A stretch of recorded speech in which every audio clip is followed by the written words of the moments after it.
Let's talk absolute values. An absolute value is just the distance a number is from 0 on a number line.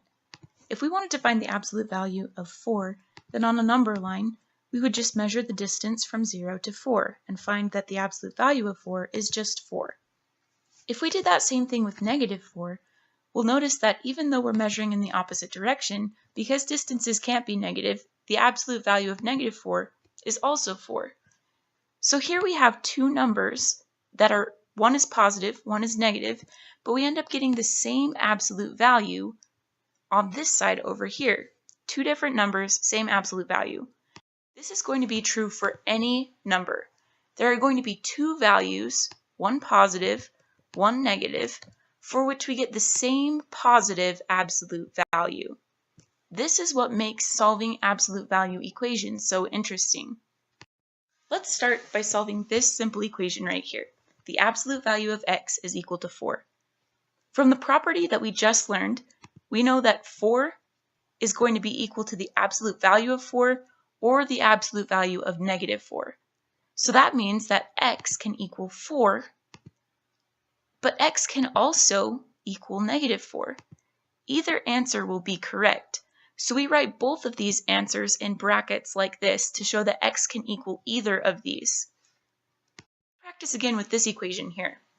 We know that there are two things that can be on the inside of the absolute values right here to make this equation true.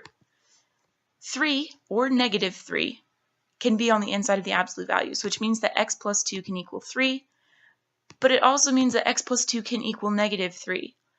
So we'll solve both of the equations and find that x can equal 1 or negative 5.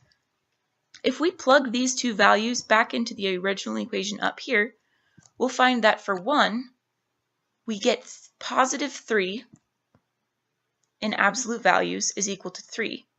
For negative 5, we'll get that the absolute value of negative 3 is equal to 3. In both cases, the equation remains true. That's why we have two answers when we solve for absolute value equations.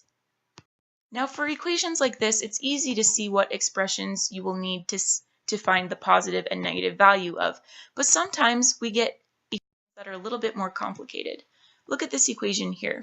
You'll notice that there are two numbers on the outside that make it impossible for us to determine what exactly x plus 8 can equal to find our two x values.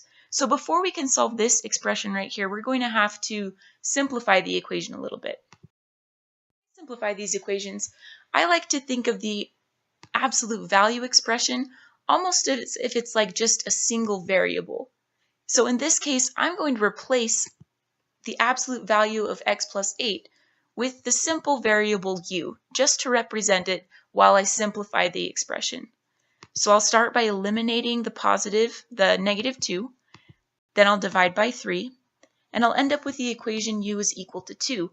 Well, I remember up here that u is really just representing my absolute value of x plus 8. So now I can replace it, and I'm right back to the point where I know how to solve now. This expression on the inside, x plus 8, can either equal positive 2 or it can equal negative 2. So those are the two equations that we will set up. X plus 8 equals 2 and x plus 8 equals negative 2.